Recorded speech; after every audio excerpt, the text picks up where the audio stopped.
I had a bit of a aha moment as I was talking to one of my guests on my talk show a while back, and it's such a great revelation that I think it's worth sharing with you because it might be an aha moment for you as well.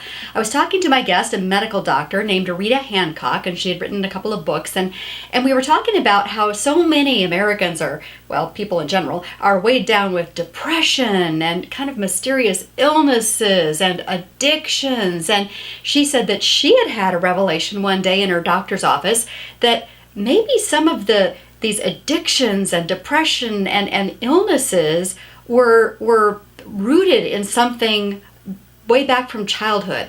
And she started to realize that some of her patients had seemed to believe lies about themselves that seemed to go way back to childhood.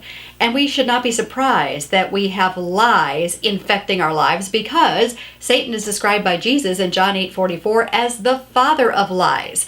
Well, here's how this works. She said she asked a couple of patients, almost like as an experiment, to sum up their biggest negative emotion right now in one word. So you think about it. Your biggest negative or problematic emotion in just one word. What would it be? Anxiety, fear, whatever it is, right? When for me it was worry. And here's what she suggested you do. You ask God to help you think back as to the very, very, very first time you ever experienced that emotion. Take it back as far as you can. And wow, for me, I was able to remember feeling that emotion, even though I probably didn't even have a name for it, at the age of about 4 or 5 years old. Worry that I was supposed to somehow solve the verbal abuse and stuff going on in my family, like it was on my shoulders. I was worrying, I was feeling all this worry that I need to try to keep the peace and try to figure out a way to make everyone happy.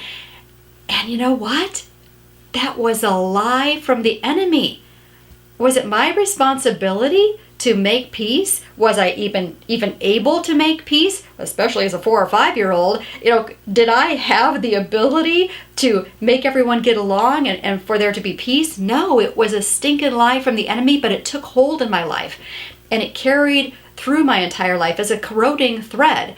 And what her point was this, that so many people have illnesses based on pain, emotional pain, and lies from the enemy that they've believed that have taken a toll on their physical body as they've taken this emotional pain forward throughout their life and never debunked the lie that comes along with that emotional pain, that it's taken a toll in their physical body.